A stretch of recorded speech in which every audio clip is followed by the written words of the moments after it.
Hello, nerdlings. Welcome to the first episode of Mini Master Makes. I hope we're all doing well today. I'm just going to start off with a couple of little housekeeping bits and bobs so that this can run as smoothly as possible. So just so that everyone knows, we're going to be answering comments at the end. So obviously feel free to talk amongst yourselves and things about stuff. But if you have any questions and things like that, we're going to be answering all those after the kind of interview section. And the same kind of goes for gifts. Obviously, we don't expect anything, but we're not going to be able to say thank you and things whilst we're talking. So yeah, you can feel free to chat amongst yourselves and things like that, but we're going to try and not interrupt the answers to the questions and things so it flows a bit better. And yeah, we have the lovely chainaxe with us today. How are you today, Josh? Yeah, I'm good. I've had a good day. Just been wrapping presents for little one's first birthday tomorrow. So. Oh, that's so exciting. I can't believe it's tomorrow. Oh, that's so cute. Is it going well though? Yeah, it's all on go. It's going to be a good day, hopefully. Good. Amazing. Well, thank you very, very much for coming today, and thank you for being our first guest. Josh actually gave me the idea for this, and so none of this would be happening without him at all. He's literally been co-creator. You've been absolutely amazing through the process. So I just wanted to start by asking you, how did you get introduced to the hobby? How did you come into Warhammer? Well, it's a bit of a cliche story, really. It was my stepfather was a painter. He painted Warhammer. But it was very different. He painted for the sake of painting. He won a Golden Demon back in the 90s, so he was a very good painter. And we started off. We needed something to bond with, and we were both into classic cars at the time. So it was one of those that. And he's done a lot of World War II stuff, a lot of airfix, a lot of cars, stuff like that. He's touched all of the subjects of the hobby, and we started doing cars. Just painting cars up. And then, as you do as a kid, I got bored of cars and wanted to move on to something a bit different. And he suggested Warhammer. So I would quite often, I just get the odd miniature that he didn't want from the box because, people That basic, everybody has. Here's a basic intercessor for you to paint, that sort of stuff. So yeah, I started painting quite young. Probably about 12, 13. Started with Ultramarines, like everyone does. Okay. And just loved it. And then it just sort of escalated from there. So then it was it was one that was I always got given models. So I was like, right, I'm going to save up my pocket money for my first model. And then went to Games Workshop and then picked up Khan the Betrayer. It was my first ever Warhammer model, and that's how I got the intro into it. And as anyone does, I got to about the age of 15, started going in the park, getting pissed, and and dropped the hobby.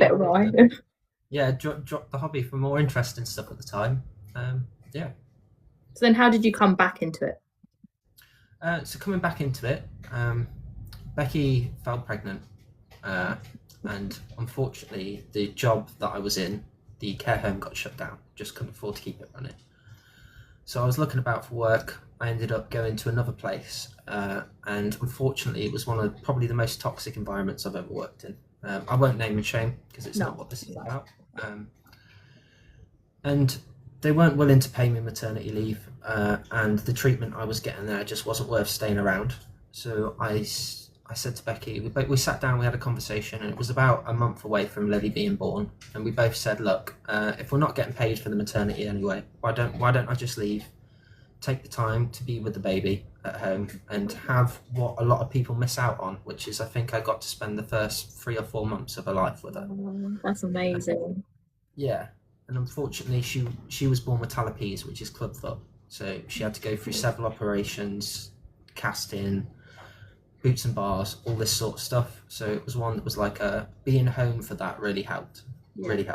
And then it just stemmed from, I was sat at home, I was bored, and I'm a very busy person. I have to keep my hands busy. I have to be doing something or I start to get a bit loopy. And, it all started from a friend of mine came over, and I used to be a heavy gamer like we all were.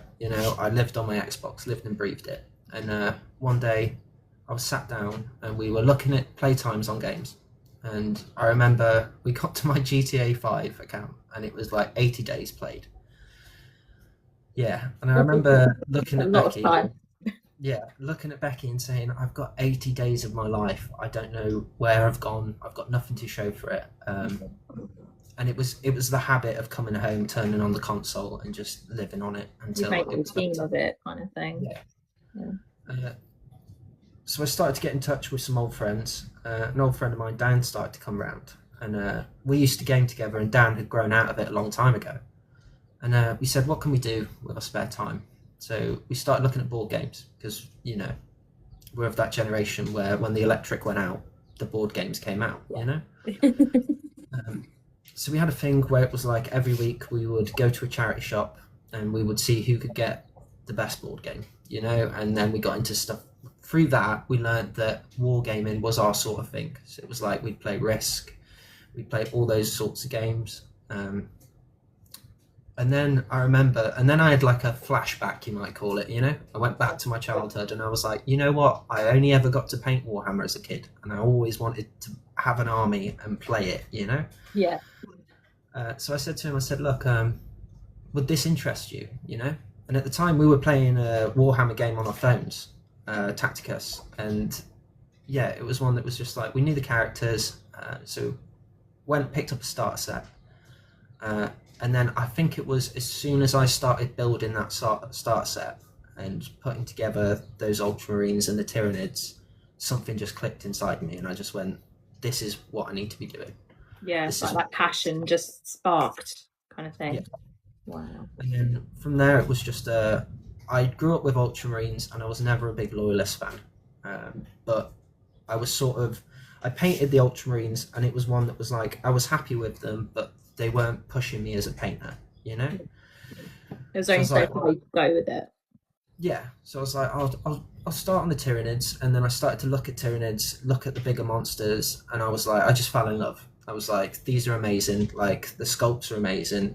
They're just amazing in general. So I started painting Tyranids, and it was one that the main choice behind that was I'd never painted flesh before, never painted claws, never painted a monster in my life. So I was like, this is something completely new to me, and it's something where I will learn and just constantly be diving into videos of how to paint flesh, how to do different effects on armor and stuff like that. So I was painting up the Tyranids, and we played for ages, and I'll never forget the first. We played the combat patrol that you get in the starter sets, and obviously after 2 or 3 weeks of that, you start to get bored, and this is where the paw hammer starts to come into it. So I remember the setup was amazing. It was the ironing board, and it was a couple of pieces of wood that make up the shelving in the shed. Yeah. And they were laid on the ironing board, and it was one that was like you can't put too many models on one side of the board or it would tip the entire board. And then it was tin cans, it was all asthma pump boxes, it was everything for terrain. And then we started to look at the bigger rules, because obviously you get bored playing the same thing every week in, week out, and we'd end up with like 5 and then a couple of 50p's would be characters, and it just started adding on like that. And then I started picking up more and more models and went to my local wargaming store, played a couple of games there. They're the lads that sort of took me from the combat patrol and messing around at home to sort of playing 1k games, 2k games, and just fell in love with it. And I've not put it down since. And I'm a big hobby jumper. So over the years, I'm one that's like, I'll pick something up, I'll get to a certain stage with it, and I'll go, I'm bored of this now, I need to go do something. And I just knew that this is me. This is something I can constantly adapt and evolve with. And I just stuck with it. Love that so much. So you got onto your yeah. And how did you pick that army? Like, obviously you said about they kind of called to you, but was there anything else, kind of any other aspects that you were like, oh yeah, I really like that? Or was it just the sheer look of them? It was a mixture of all sorts of things. I love the Tyranids, I love the look of them, and I really did just go for the look, cool, that looked good to me. It was like, that's me, I'm doing that. And unfortunately, I went into local game stores and I lost 9 games out of 10. And I was just like, I sat down one day, and there's someone I really respect in our local community, and that's Niall Maskell. He's an amazing player. He's rated top 15 in the UK at the minute. Absolutely amazing player. And I remember sitting down with him and just saying, I don't know what's going on with these games. I just can't seem to win. We went over everything, and he said, you've got a great understanding of the game. The tactics are there. And he just turned around to me. He's like, but I don't think this army plays how you play the game. Right. So why don't you look into something else?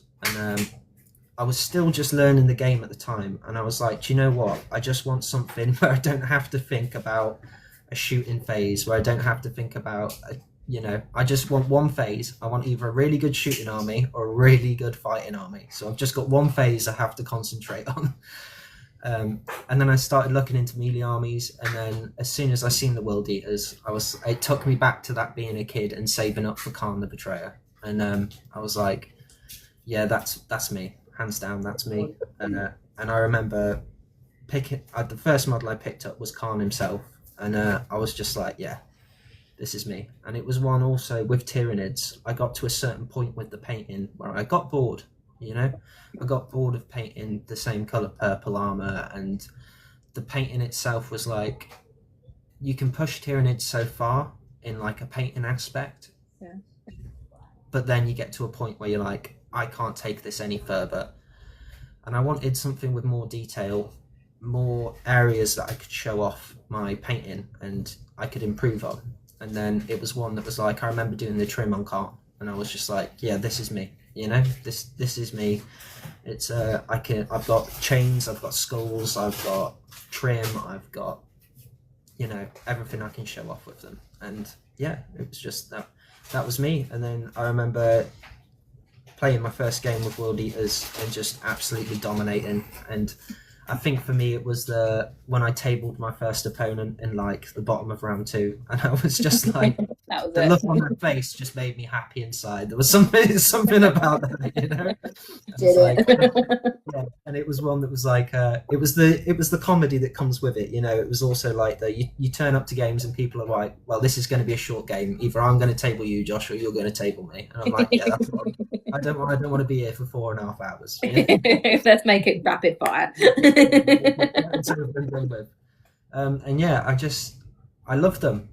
And it was one that I'd only ever seen Khorne Berserkers and Khan when I was a kid.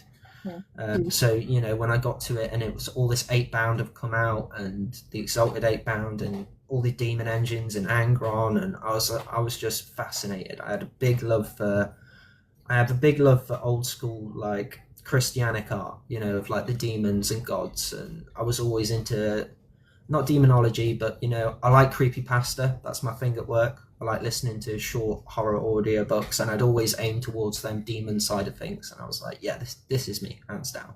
Yeah. And yeah, they just stuck to me.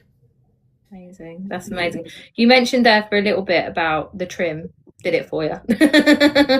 And I think your trim on your gold colours, your red colours, they're so saturated and they're so poignant, and those are generally quite hard colours to master. Do you have any tips and trips on how to master those colours? Because I know they are two that can be found really difficult. Yeah, so nothing I ever do is complex blending. I'm only now just starting to learn complex blending. Have you seen, as you've seen over the past few days, I've just started to learn to blend skin by hand. I mean, all the models on my page at the minute that you see, the skin is literally just a speed paint, because I don't want to touch that just yet. And it was trial and error. It was very much trial and error. So I wanted battle worn and shaded without having to put the effort into blend. That was what I wanted. So it was the first thing I tried was stippling with a brush and just stippling the models over, and it worked well, but I was finding that controlling the areas of which the light come from onto the reds was quite difficult. So I was like, that's not working for me. Picked up an airbrush, went the full 9 yards, paid like £120 on an airbrush, tried blend it and all, and I found that by the time I'd got my flow ratio, my air ratio, everything correct, I could have done it with a brush in the same time. Right. And it just so happened to be that one day I was stumbling across a YouTube video, and it was a bloke using a makeup sponge, and I was just like, well, if I see him, I'll grab some and I'll give it a shot. And then literally I went to the local pound shop, picked up some more brushes, and sure enough they had makeup sponges there, and just gave it a shot with that. And it was just one that I found, it left the shadows around the trim, it left all that in there. And the way I do it now is I found that technique, and that technique really worked for me. And the way I've just improved on that technique. So now, for instance, I don't use the base paints, I use the airbrush paints, because they're a lot thinner, they go into the sponging well, and it's like, as your father was saying the other day on the live stream, it's about thinning down those paints and building up those layers. Sometimes you don't need different reds to give it a better depth. You just add the layers on where they're needed, and so on and so forth. And I found that, so for instance, the base red I use is just a basic corn red. So it's a Chaos Black Prime, and then it's going in with the Chaos Corn Red. The corn red, sorry. And it's what I now do is I cut my sponges to certain sizes. And what that allows me to do is, the bigger the sponge, the harder it is to get into the crevices. So the bigger the sponge, the brighter the red. Got in that area, yeah. So with the smallest sponge, that's my base coat red, just using that to give it a lovely base coat and do all that sort of stuff. And it gets almost everywhere. And then if there's a few little bits in the armor that I can't reach to, that's when the stippling technique with the brush comes in, because you can still stipple in there with the brush. And at the end of the day, it's an angle. If you can't really get to it with a tiny sponge, you're not really going to see it. But we all know what it's like. We know it's there. It needs to be done. You know it's there. It needs to be painted. Yeah. And then it's just a simple choice of choosing where the light's coming from on that particular model. Like, I'm not a good painter by all means. I don't sit down and go, right, this whole unit, the light source is coming from the top down. I go, right, I want this guy with the light coming from the right, because his leg's sticking out, and it's really easy to blend on a sticking out leg than it is the leg that's bent up, you know? So that's interesting. So you let your model decide where your light source is coming from, essentially. Yeah, so whatever's easiest for me, because for me, I'm not trying to win a golden demon by any means. I've done a few painting competitions, and they were ones that I went in with the mindset of, I want to see how I perform against other people. I want to see if I've got it to do it. But for me, it's I've got my own goal, and for me, it's I like a standard that looks good on the tabletop and is quick and easy to do. Not too quick and easy, you know. Like, I have a Corn Berserker unit will last me about 4 weeks to do, you know. But I also want that finish that when I do put them on the tabletop, people take their time to actually pick one up and look at it and go, "Oh, mate, that's a really good job," rather than just going, "Oh, you've turned up fully painted," you know. You're almost doing that hybrid between armies on parade and flat tabletop. You almost want to meet somewhere nicely in the middle for your style. Yeah, and for me, it was the only thing I really wanted to ever win coming into Warhammer was I wanted to win a best painted at a tournament. And that for me was I think that's more of an accomplishment in my own personal books than it is winning the tournament, because it's out of 60 people who have put their heart and soul into painting these armies, everyone has walked around, and all these people have done exactly the same work as you have, and they've all gone, that's the one for me, you know. That's one that stands out. Yeah, and it's that happy medium finish of not chasing that perfection too long, and sometimes living with certain little mistakes because the bulk of it looks good, you know. And then the trim is just one that was like sure, there's a lot of things around at the minute with like chaos painters hate trim. It's my favorite thing to do. I live to paint trim. There's something about painting the trim. So the method is with me, it's I put the base red down, then I do the trim, and then I start chasing all the details. And for me, that's because that's the bulk of the work. So the bulk of the work. Is red the base color underneath your gold trims? Yes, and that's why it gives it. So for me, it was it's a funny story, really. I couldn't find a brass I liked to do the World Eater trimming. Oh. And then I was watching someone do some really weathered Custodes one day. and I was like, I actually really like that gold. That looks really nice. And it was a gold over a red base layer, and I was like, well, hang on a minute. So now when I'm sponging, I make sure to hit all the trim in that darkest corn red, and I'm not putting on my paint like I'm having it watered down enough so it keeps it a solid gold, but the opacity allows the red to change the color of the gold. Right. That's really interesting. So it's just a standard red, just a standard sorry, so it's just a standard gold. It's just retributor gold, and when you put it on thick and you don't ease it down, it is going to be very pigmented. It's going to be very tacky, very shiny, and then from there, it's just like I said, red underneath it, a nice half decent layer of gold over the top, and then when I go back to my armor when the model is finished, I will give it a wash in Agrax and Null 1-to-1. The whole model just gets it, and I don't flood the model, but it's one that's like I'm trying to apply it to those areas where the armor meets the trim. Yeah. To give it that natural from black into the medium reds into the bright. Yeah. And with the Agrax to Null 1-to-1 ratio is the mix I use. I find that it dulls down the gold enough, but it's also one that's like I do see, this is the thing, that's when I'm doing bulk, when I'm doing 10 units, that's because that's quicker and easier. But when I'm doing an individual character, I will give all of the trim a Reichland flesh shade wash, because it dulls it down and it gives it like a more of a brassy sort of color to it. And then that will get the Nuln Oil and the Agrax on top, and it'll really gold quite a bit.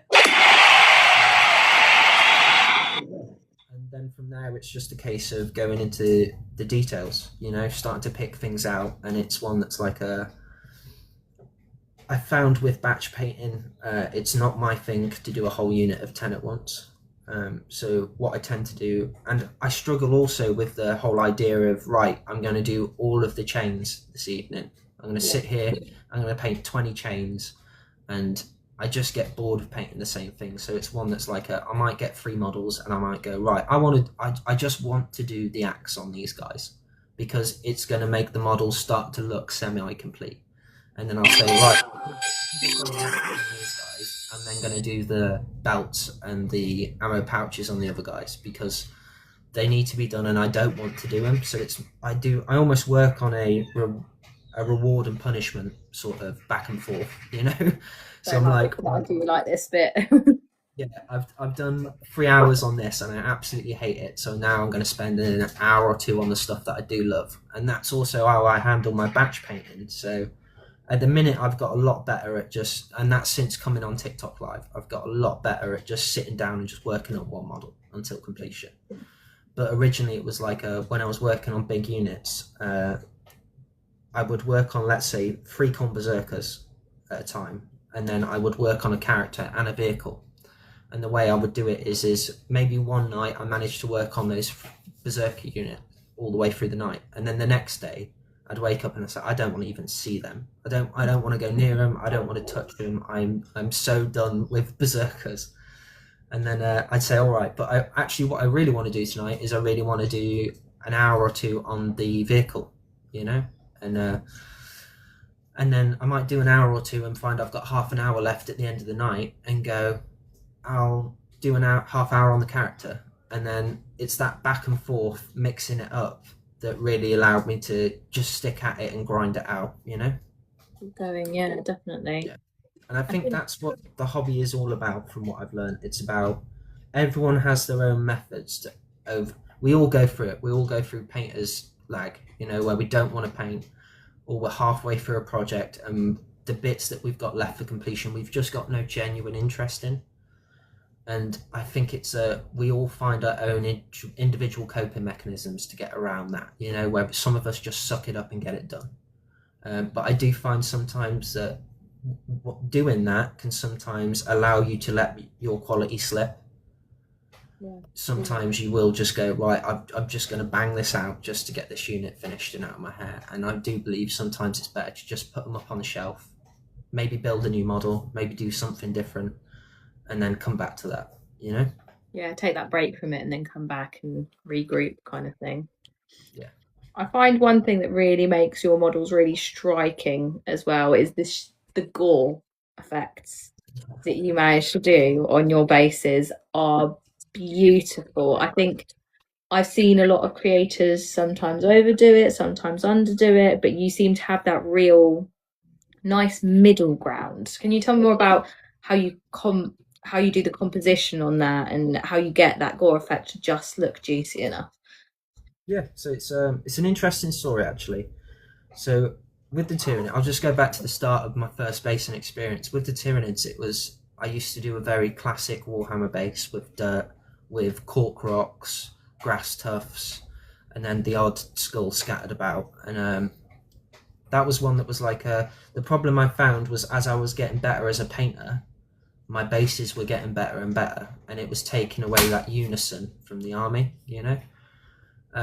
So it all stemmed from I had a pot of rocks that I picked up and I used to use them like they're just tiny little gravel rocks, and I used to use them for just going around the cork handmade rocks, you know, just to sort of so it's big rocks going into little rocks. It just looked more natural, and I wanted something that was quick and easy to do, and just suited the world eaters hands down, you know, and it was really out there. And you know, it was one that was like I always think to myself, I go, the bases are far too extreme, but they all match and they're all easy to do. So it was one that Beautiful. was so I picked up my first model Khan, and I was working on him for about 2 or 3 weeks, and I was really pushing myself. It was my first world eater coming back into the hobby. I was really pushing myself, and a friend of mine who I played with messaged me and he said, you should really take that into GW. There's a painting competition. And of course, I wasn't nowhere near as confident enough. But it was everyone I was showing pictures of it to was like, honestly, mate, take it somewhere and show it off. And I found what I did with Khan was I had gone with a toothbrush method of dipping it in the blood and flicking it everywhere. And I was like, well, it's Khan the Betray, mate. Like, if he's not plastered in blood, who is? Do you know what I mean? There needs to be the blood. Yeah. And I took it into the Games Workshop painting competition. I entered the intermediate category. And I was like, you know, I'll do all right. You know, I was just like, if it does all right, it does all right. If it doesn't, it doesn't. And it was being judged by one of the heavy metal painters. So it was instantaneously, I was like, oh dear God, I hope. Heart's going pitter patter. I worship their painting skills. They are amazing painters and an absolutely amazing team. And I remember I was getting on quite well with the manager at GW because literally my workplace is across the road from it. So it's it's dangerous. It's really dangerous, you know. But I come in there every day. I chat with him. You know, I chat with the kids that come in and they want because I'm trying to get a job at GW. You know, so if you're watching this, Luke, hook me up. But anyway, I put it in at the intermediate, and I'll never forget this. They walked over, he was looking through them, and he picked up my Khan the Betrayer, and he just walked over to the pro table and put it in the pro category. And I was just like, my heart stopped, the hairs went up on the back of my neck. I was like, oh dear God, maybe there's something in this. And Wow, that's amazing. Like, just have it be like, plonk. yeah, You don't belong there. yeah, that for me was something that was just like for them to go out of their way and do that really showed that it must have been something. And I was like, I'm just an average painter. I'm just a hobbyist. You know what I mean? I'm not trying to be the next boss of the miniature world. You know? And yeah, it was amazing. And I got third place, and I was just like, I was absolutely stunned. And I was talking to him, and we were talking, and I said, you know, where can I improve as a painter? And he was like, well, first of all, how long have you been painting for? I was like, about 6 months, you know? He was like, well, first of all, you've got it, you know, whatever it is, you've got it. And I was like, yeah, all right, you know, how you do? You just feed in, you know, the token compliments, like, yeah. You know? And he said, the thing that I rate you on the most is there is no mistakes in the artwork. Like everything that is a color is that color, and there is no spillovers. You've not missed anything. Everything's shaded, everything's highlighted. The techniques are there. There's dry brushing, there's washes with highlights over the top. It's all there. He said, but the one thing I will say is I love the base. I love the base design. He said it's very army suiting and it's very, very different. But he said there's too much blood on the model. He was like, I can't differentiate between the red armor and the blood. Yeah. And that's why I've sort of cleaned up the models a bit and left the bases how they were. And the base is super, super simple. I mean, it's like a 20-minute base, if that, without drying times, you know? So all it is literally just a technical paint on the base, and it's just the granite. And it was one that was just like, that's just what I had to hand that day when I did it. And then it's just, like I said, it's PVA glue with the gravels to cover up 90% of the granite, the Astro granite. And then it's just skull placement, just making sure, you've got a little pile on the model somewhere, and then they're all facing different angles is one of the key things. You don't want all your skulls facing out like it's a display. All in a row. Yeah. And then just add them on, and then just not douse it, but stipple it with the one I found works the best is the wall painter blood. Stipple it with the wall painter blood, and just leave it at that. And it's one that was like I went back and forth with myself of like, do I want to add some strings of UHU glue, stuff like that, and I was like, no, not really. And the only way I've actually ever changed my bases is now I steal coffee stirrers from Costa, and I clip them and burn the ends of them with a lighter and stain them with Agrax, and I chop them off into tiny pieces and just stick them into the rocks, bits of wood that have broken up. Wow. That's literally that's the only change I've ever done to like my basing, and it's one that's just like when I was first doing basing, the technique, like I've still got some of it now. For the gravel, I was literally just going out. So we live in Cornwall, so you've got a lot of quarry areas and stuff like that. So I'd literally go out and find some slate, find some rocks, bring it home, wrap it in a tea towel, bash the ever-loving hell out of it with a hammer until it was dust, and collect it up. And it was, I made my own gravel, and it was one that was just like I've really tried to create my own stuff in the hobby. There's certain things I can't just create, like, I can't just make skulls, but it's one that's like if I've got spare stuff around, then I'd rather use that, than In paying terms of that, sorry, carry on. Than paying £10 for a pot of rocks, when I can go to the beach and I can get a bag of sand and I can get rocks from the cliff edges and just make it myself. In terms of that, you said like doing Warhammer on a budget. Like as another parent, the funds get tight. So have you got any kind of top tips for people just starting out in Warhammer who maybe don't want to splurge all of this money on something that can very easily get very expensive very quickly? Start small. I know the combat patrols, and I know the starter sets are absolutely amazing value for money. But start small. Start with and go to Games Workshop, get an Infernus Marine for free. I love the fact that they do that. In fact, go in there and get a Stormcast at the same time and the Mini of the Month. That's 3 miniatures for free. And pick up a paint set. Start off with a paint set. Don't go all in on your colour scheme and what you want to do straight away. In my belief, I believe just pick up one of those starter sets and see if the actual process is for you, because quite often that's the thing that puts people off. And I'm a big believer in, if you're not into the painting side of things, then don't do the painting side of things. Just commission it or get a friend who's into the hobby to paint for you. Play with someone to start with. Right, on the playing side of things, play with someone and that'll really give you an inkling into whether the hobby is for you or not. Find a friend who's also interested in it and learn together. And then make stuff. Look at stuff around you and think about, like, for instance, the coffee stirrers, and those coffee stirrers, they've had 5 or 6 different applications for me. So I use them for spreading texture paints so I don't ruin brushes. I use them, I've got about 5 or 6 that are painted black with yellow stripes, and they're used as deployment markers. So they mark our deployment zones on our tabletop. And, you can go out and you can spend 9-12 quid on those deployment markers when you've got everything else you need to. But sometimes I've had more comments from me turning up with something I've bodged together, and people going, that's really clever. It was like my first ever case I had for my army was literally one of my DeWalt toolboxes from work, and it was just that. And I'd rock up to the local game store and they'd be like, "But it works, mate," And I was like, "Yeah, I just don't have the money to spend on it." And then as for building up a collection, so for me it was my real break into it was I still had a lot of my Tyranids when I painted my Karma Betrayer, and that gave me a huge boost in confidence. So I decided I'll start an eBay page and I'll sell my Tyranids on eBay, and that'll fund my World Eaters. And then I put them all on eBay.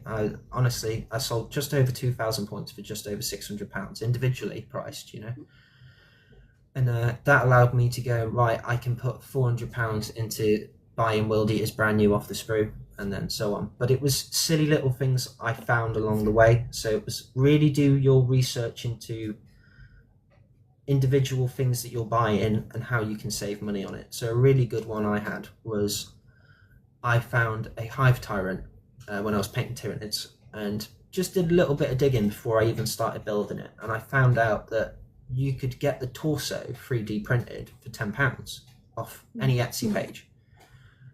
And with that second torso, the box had everything you need to build the walking variant and the winged variant.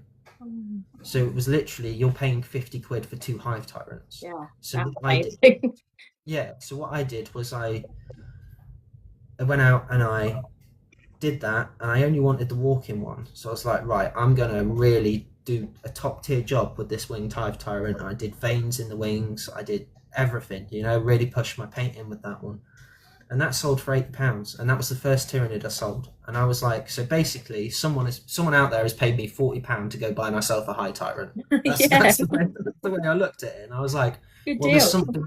there's something to this. And what I started to do was I started to join Discords for my local game stores, and I'm very fortunate with my local one that I do visit. It's not my closest, but they're my guys, is Roll the Dice. And they're a CIC, they're a charity organisation in Cornwall. If you're in Cornwall, please check them out. They do amazing work with kids, absolutely amazing. And they have a second-hand section.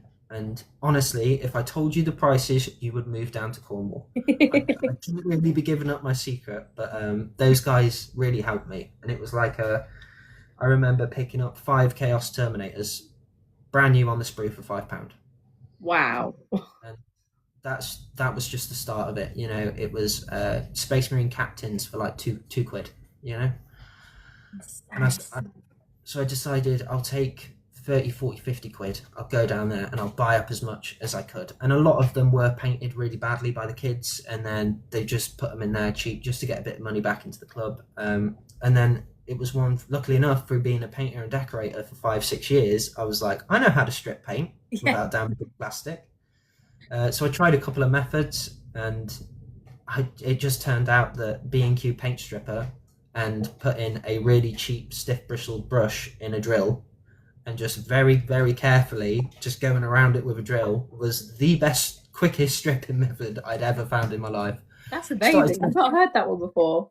Yeah, so I'll do a demonstration on live one day. I'll bring my drill home and I'll show you all how to strip paint in half an hour, and it's but yeah, and then through that I started painting them and I started reselling them painted, and it just allowed me to fund my World Eater addiction and to also fund all my terrain, all my accessories for my games, and all the little things that sort of make it so. Like the case behind me is one that was like, as you know, as a mother, I can't find £80 in a month to just go out there and buy a case. So it's quite often well, I've got 60 quid of it, babe. Can we stick it on a pay and free? And then I'll pay the other 30 quid off next month. It's make and do. And it's like with big models like Angron is one that's like, I can't afford to go spend £80 on a Primark, £100 on a Primark. So it would be one that's like but I found one on eBay that's someone's half built or they've painted quite badly and it's 50 quid.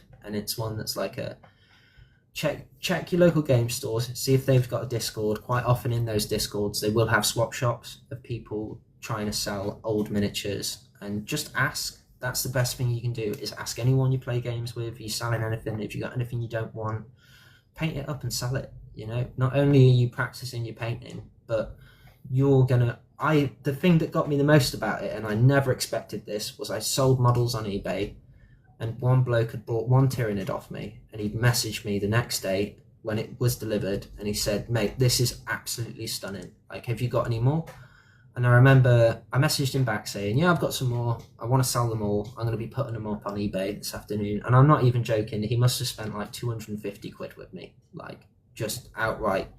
And the messages I got from him when he received them all was just like, "Mate, honestly, these are the talk of the town at the minute." And like, you as a painter, you're like, someone out there, yeah, it wasn't that. It was like someone out there is so proud of the models that I've painted that I know they're never going to get repainted, and they're like the pride of his army, you know.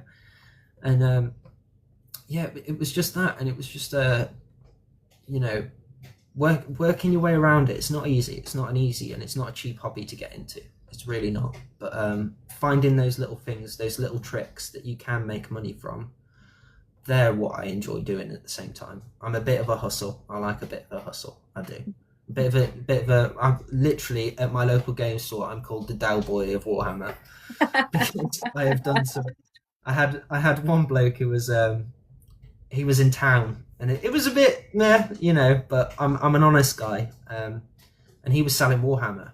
It was a bookshop, and I'd gone in there to buy an issue of Berserk, and I seen some Tau hammerheads in the window, and I was like, you sell Warhammer here? And he was like, "Yeah, I've got some old bits that my friend keeps bringing in because he's getting rid of his collection." I was like, "Oh, how much do you want for those?" He's like, "Oh, I just want a tenner for the two." And I was like, so I picked up the box, and this is where it got really good. Now, back in the day, there was what's the really tiny Warhammer ones called? I'm sure someone in the chat will know. It's like Imperialis or something like that. But they were, I'm talking like the tanks are like the size of your thumbnail. Epic scale. That's it, giant, perfect, legend. And there was epic scale, and I remember opening this tiny little box, and I knew it as soon as I seen it. It was a red box with the artwork on the front, and I was like, this is prime 80s 90s Warhammer. This is just like mid-temp when it's starting to boom again because of Space Marine 2. And I remember opening the box, and I'm not even joking, there was like 5 rhinos in there. There was about 40 guys, all pretty much stripped of paint, and I whipped out my phone, looked them up on eBay, and they were going for like 400 quid. And I was just like, right, how much do you want for this, mate? It was like 25 quid. I was like, tell you what, mate, I'll give you 40. Don't worry about it. He was happy. Wow. He was happy with that, to the fact that he was like, take my number. My mate's clearing out his collection. As I get stuff in, I will give you a message. And I'm not even joking. Just a few of the things I got at the prices were just ludicrous. So I got Mortarion, brand new in box, fully sealed, for £35. I got the Ultimate Starter set for 45 quid, all sealed, brand new. And I was just like, either he's got a friend that is robbing the local Games Workshop lorry. It's all come off the back of a lorry. Or something's going on, you know. But I was like, don't argue. And then I was just going to my local games club, and I was like, does anyone want a starter set, you know? And then they'd be like, no, I don't really. I'd be like, does anyone want to split the box? You know, you can have the Tyranid half for 50 quid and the Ultramarine half for 50 quid, and then people would be fighting then. Do you know what I mean? It was that money. It was doing odd little bits like that allowed me to go, yeah, I can sort of get what I want in the hobby now, and I can start buying better brushes and increasing my paints and stuff like that. But it's just to start small, work your way up, and find ways that you enjoy to make money. So at the minute, one of the things I'm doing is I'm making 11th edition base plates. So I'm a chippy and a painter by trade. So literally in my workshop at work, when I get a down hour, I literally just take some MDF and I just cut it to all the correct sizes for 11th edition base plates. And I'm only selling them at £10 a pop, you know? Like, because you can go out and you can get Perspex ones off a website for 15 quid. But I've sold 4 sets already. And then it's also that I'm sort of breaking it down. So I'm like, do you want just the raw MDMF, or do you want them painted? And I'll supply them painted. And they're like, oh, I'll have them painted. All right, that's 15 quid. Do you know what I mean? They come out happy. They're telling their mates, because they're all of a sudden paying 11th edition terrain at home. their mates are just like, "Where are you getting this from?" "Oh, Josh knocks it up." And then, sure enough, the Roll the Dice game shops got hold of me. They were like, "Can you redo all our base plates for us for our tables?" That was another 3 sets.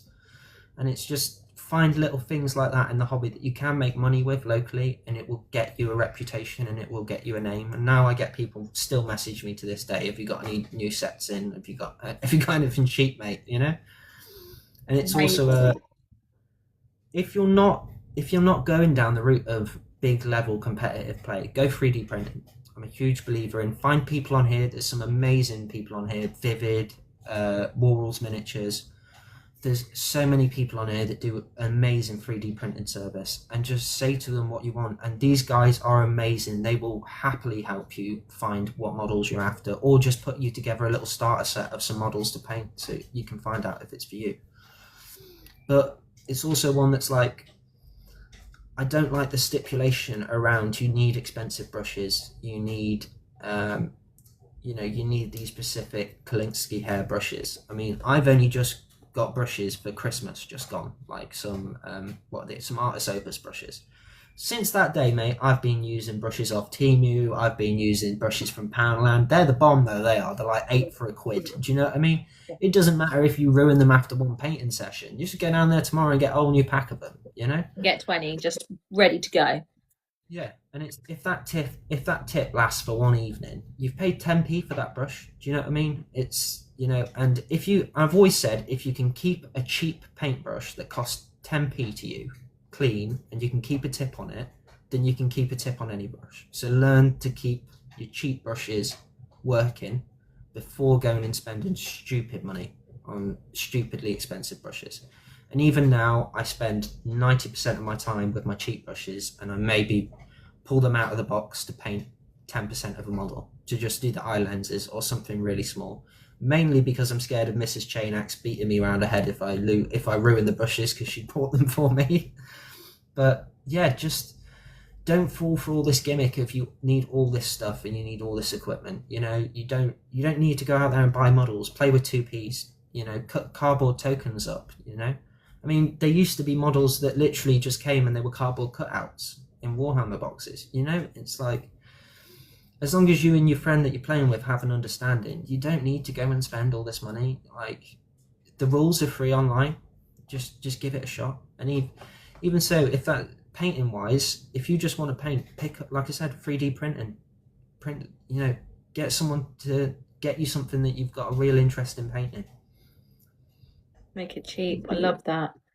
Yeah. So you kind of gave yourself a name through word of mouth, and I think in that vein, you've also given yourself a name because you've got such a high win rate of 88%, which is just insane. Like I said, it's one phase. I don't have to think. I just literally all my turn 1, everyone's hiding behind buildings. Turn 2, everyone's coming out, and everyone's getting taken out.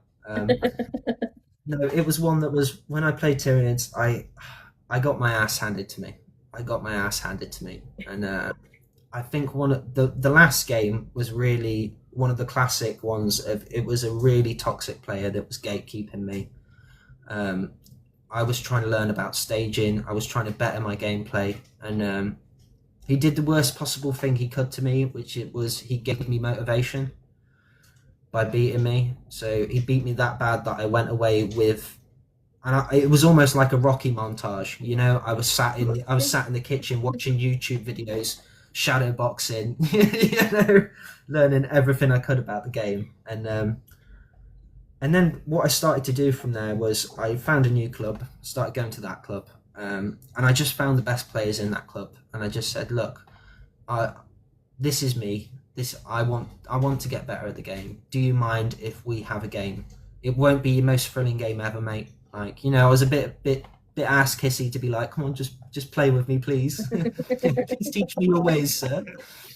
But I found the best, and I found some of those guys are some of the best people I know to this day. And I still like Niall, I was mentioning earlier, worship the ground he walks on. And even now I regularly message him and I know he's going to come over and table me. But I'm just like, I need humbling. I've had too many wins recently and I'm not learning anything. And I think the most important part of the game is set yourself a goal each game. So give yourself, I have a game every week. So what I tend to do is I give myself something in that week's game to learn. So for instance, it's like staging. I go, right, these next couple of weeks, I really want to focus on staging. I really want to get my movement down. I want to learn how to control the board.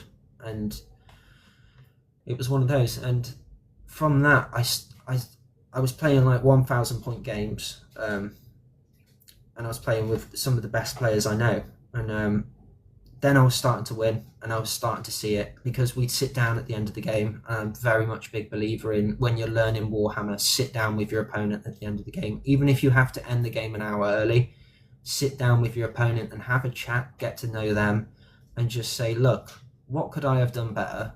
What was a good play I made? What would you do different with my army? What really put the pressure on you? What made you make mistakes? Ask those sort of questions. Really, it's one of those games that rewards you for the more you know. The more you know, the more likely you are to win. And it's very much, I just focused on watching. It's one that I hyperfixate on something. So if I pick something up, I don't put it down until I've mastered it. It's just the way I am. I just keep going at it until I've got it. And you can ask Mrs. Chainaxe. It was every night for 4 hours a night. I was just watching competitive World Eaters playing, people making lists, people giving advice, people talking about what units do what. And yeah, it just pushed me. And it was one that was like so just recently, about a couple of weekends ago, about a month ago, I did my first ever tournament, and I did a King of the Colosseum, which is like a small 500 point thing. And I messed up my scoring completely, which is absolutely hilarious. So it was one that even when you table your opponent in round 3, you're supposed to carry on the scoring all the way to round 5. I feel horrendous, because you're sat there while they're packing up their army, and you're going, right, so I could have scored this, I could have scored this, I would have scored max on this, and it's a horrible feeling, you know. So the first 2 games, I did my scoring, and I missed 4 rounds of full points, which is quite a hefty sum. But I'd already won my games by, I think the first game was 50 points to 9, the second game was 43 points to 7. It was a landslide victory. But I got 4th place there. Sat down with the TO Luke, who had done, this was the cracker, the TO had done exactly the same thing. He was like, yeah, no, mate, I didn't realise till literally halfway through my 3rd game that I'd messed up all my scoring. I was just like, what? So we did the maths, and I would have got 2nd, but I was happy anyway, because I walked away with best painted army, which is what we wanted. And then recently, I've just come out of my first proper big tournament, and took 1st place, 3-0. So Amazing. that was it for me. And it was one that was I think for me, it's when you get to that stage as well, be humble. There are people, like I was saying, I was myself a year and a half ago. I didn't know all the plays in the books, and being open about your play is very, very important. Saying, when someone moves up something, saying, do you understand that if you do that, I will do this, this, and this in return? And help people understand the game, because there is no good in winning against someone who could have done better if you'd just helped them. There's no good to come from that, if you know what I mean. But yeah, just study, do your homework, learn your army, and if that's not working for you, maybe it's a different army, maybe it's a different list. It's one of those things. I think I'm just very lucky in the sense of I found something that works for me, and to be honest with you, I don't really have to think. It's just a lot of run them up the board and do some unga bunga, and then either go home early or stay late, but yeah, find good players, give them games. If you've got a computer, get on Tabletop Simulator. I was just explaining that to Eric the other week. You can play Warhammer on your PC, full tabletop experience. I think it's like you can catch it in a Steam sale for like £2-3. Oh wow, and then all the mods are free. There's loads of Discords online that you can get into, and learn it that way. You don't have to pay for any units, you don't have to paint anything. You can just get up there, play, and test an army and see if that's for you.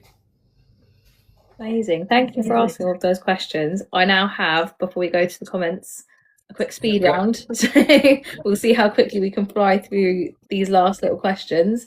So, what are your goals for the next 6 months? Uh, the goal of the channel at the moment is I'm still sort of picking what I want the channel to do. So I'm not sure what's going to go on with it yet, but the goal is to get to 6,000 points of World Eaters painted by the end of the year. And we're Nice. currently at about 3,000, so we're halfway. Wow, that's amazing. What's your favourite thing and least favourite thing about the hobby? Favorite thing is winning games. Least favorite thing is getting tabled. Fair enough. Actually, What's least your favorite thing, dropping a painted model. Oh yeah, that's a rough one. That is a real one. Especially if it's ones and you're just watching it shatter along with my dreams. Yeah, just the pain that causes. Oh, who is your biggest influence? Stepfather, Yeah, hands down, hands 100. down. And we've just seen you do the Defiler. What's your next big project? Thanks to my darling, darling wife, it's a Lord of Skulls. Oh, that's so exciting. I love that. So, And sorry, carry on. I've got a bit bored of infantry, so it's there's going to be some big monsters and big vehicles coming out soon. Love it. And what's your funniest hobby mishap? So it's got to be my Morlock. So I brought Morlock secondhand, and it came off the base, and I should have known from that moment that there was something cursed about this model. This miniature was cursed. So a Morlock, I don't know if you've seen it. It's like a. Do you remember Tremors, the old 90s Yeah. film? It's like Yeah. a massive worm with Right. big claws that comes out the ground. Yeah. So I did a stunning paint job on this Morlock. Glued it to the base, and when I say I glued it to the base, I glued it to the base, and You will I'm stay on. not even joking. 5 games in a row, I knocked that model off the table, and it came off the base for 5 games in a row. To which it is still a running joke in the local club that when someone brings one of those out, they will not let me near that table. You can knock it off its face. Yeah, it was a reoccurring mishap to the point that I stopped taking it to games because I was fed up of having to make sure I had super glue in my bag. Love It was that. definitely Morlock. That's amazing. Thank you so much. So I'm going to ask the comments section now. Please start putting in some of your questions whilst I do my end of interview ramble.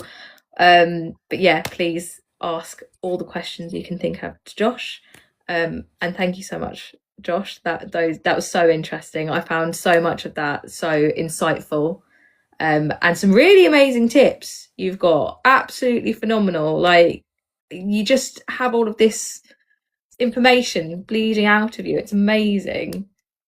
Oh, we've got Like I said, I'm not the biggest and I'm not the best, but I'm someone you know and someone you're comfortable with, so it helps you get off the ground. Thank you. I definitely had some live jitters, as many of my friends know. I've been so nervous about this, and to have everyone in and have you hold my hand through it has been amazing. I really, really really appreciate it. We do have our first question.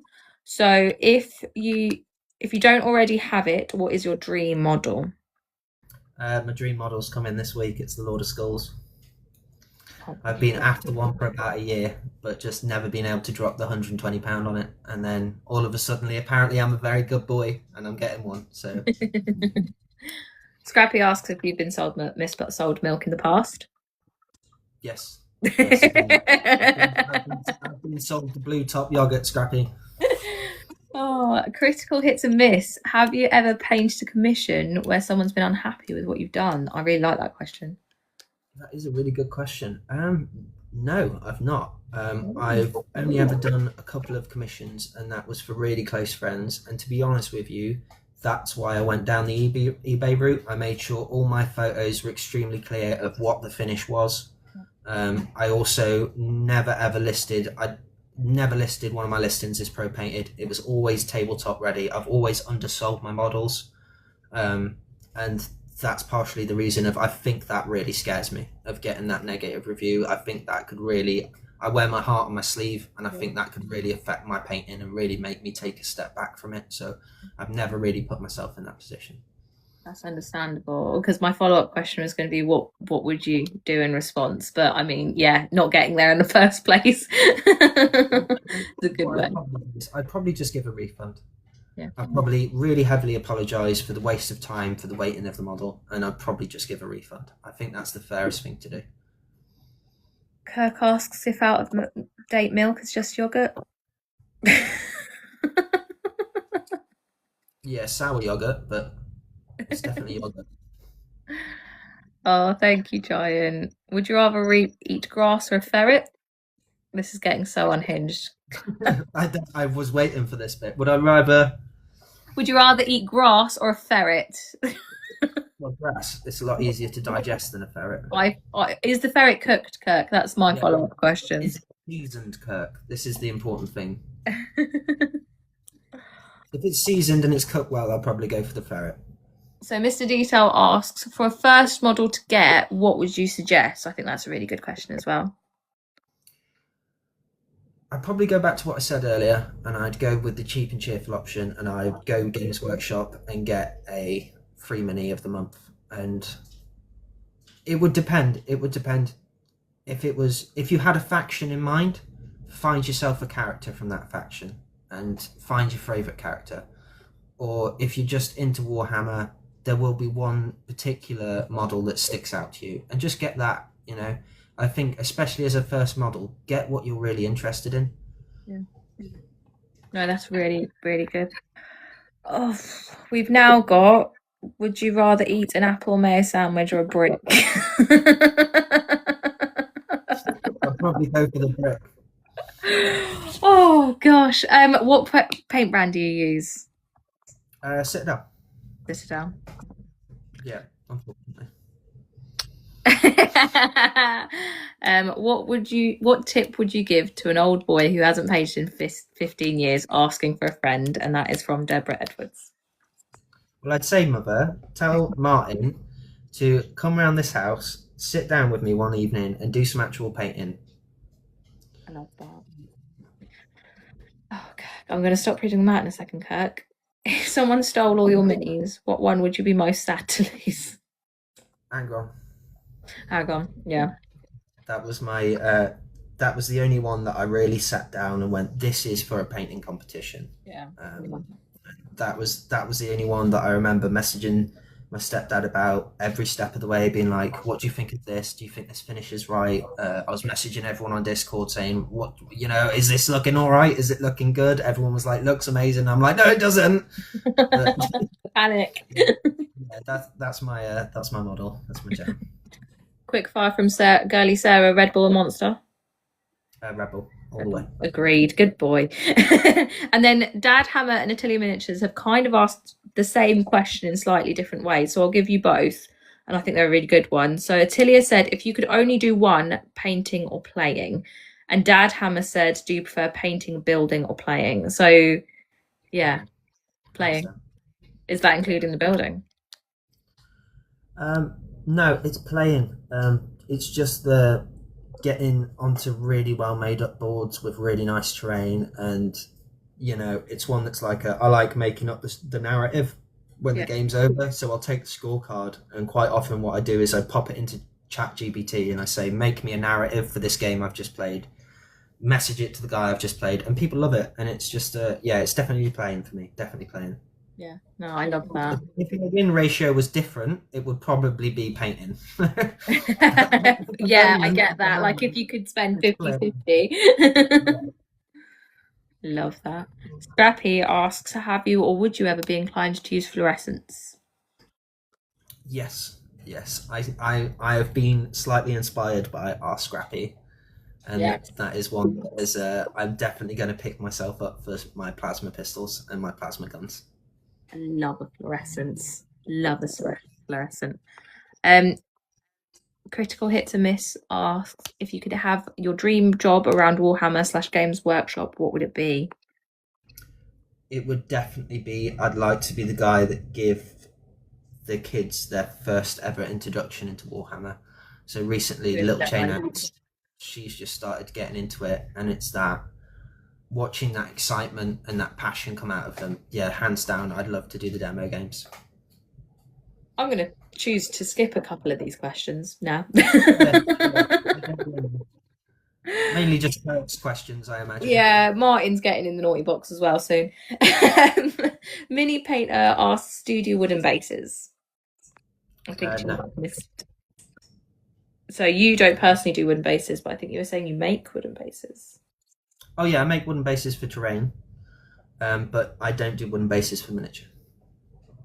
So you don't do it for your. So you only do it for like your big bits of stuff around the board. It's not for. Yeah, so basically the way it works is each building has its own footplate, Right. and that will mark out on the board how big the building is, and Got you. yeah. So you'll just cut up the piece of wood to match it. Yeah. Dad Hammer asks, what's the longest time you've ever spent on a mini? It was Angron, and it was over 120 hours.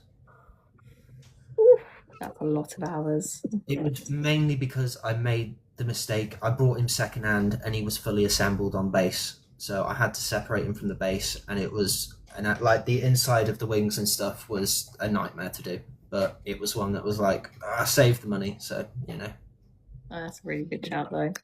Atelier Miniatures does ask, but I'm happy if you would rather respond to this in a DM or anything. I have to ask, as someone who is reading White Dwarf in the 90s, who is your stepdad? Roy Edwards. Roy Edwards. So I'm Yeah. sure that my dad's probably fangirling right now.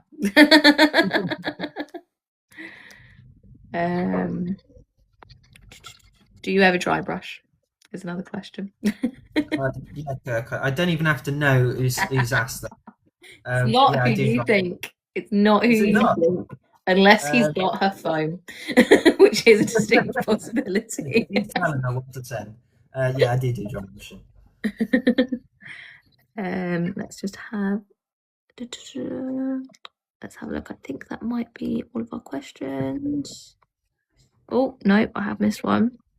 What's one single painting technique that will level up the majority of people's paintwork if perfected? I like that question. Edge highlights. Edge highlighting. Edge highlighting. 110%. I think even if you can't shade, edge highlighting with the right colour can really make something pop out. How would you teach someone that, if that makes sense? Like, how would you help someone gain that skill? I'd find a very boxy model, so like a rhino. Something with very sharp, very open corners that are very easy to get to, and I would literally just show them about taking the majority of the paint off the brush and just swiping that side of the brush along. That's a good way to kind of introduce yourself to some more techniques kind of thing. Yeah, so start with box shapes and then work your way up. So Girly Sarah has asked, would you ever do videos about different techniques for newbies to learn? I really want to. I've had a lot of requests on my channel about basing tutorials and stuff like that. I'm not very good at filming them, and hearing my own voice makes me feel sick. So I got over it. You can get over it. Yeah, and I don't feel like I'm good enough. You know what I mean? Like people actually want to sit and watch my tutorials. I think there's enough people out there doing it, but I'm more than happy to try and throw a couple out there and see what people think. I think we'll do that in the next coming weeks. I'll possibly, what I'll do is I'll do them during the live, and then I'll just clip it out of the live. I think that's the best. Yeah. As a kind of follow-up for that, Critical Hits and Miss said, like Space Marines and edge highlighting on bigger things is easy. How would you do that on like Sylvaneth or wood or something more intricate? Sorry, what was that? So with the edge highlighting, Critical Hits said it's easy. It seems quite easy on a Space Marine or a Rhino, but how would you get that with a Sylvaneth, as it's wood and a little bit more intricate with less open corners? He's asking how he'd do it on something like that. I have got so I use for my trim, and this would probably work for edge light highlighting as well, is I've got a couple of brushes that are extremely long bristles. Let me turn the big light on a minute. So I have a couple of brushes that are really long bristles.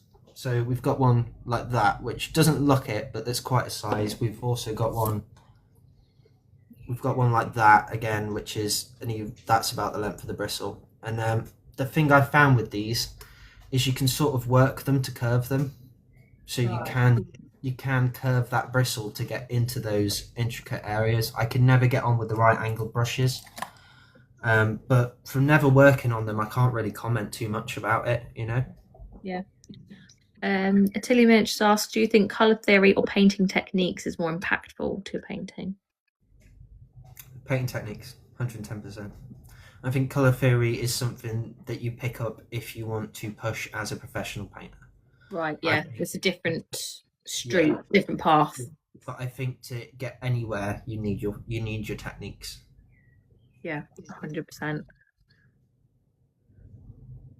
So that seems to be the end of our questions because, I mean, go on then, Kirk. If you laid eggs, would you consume them? If so, how would you?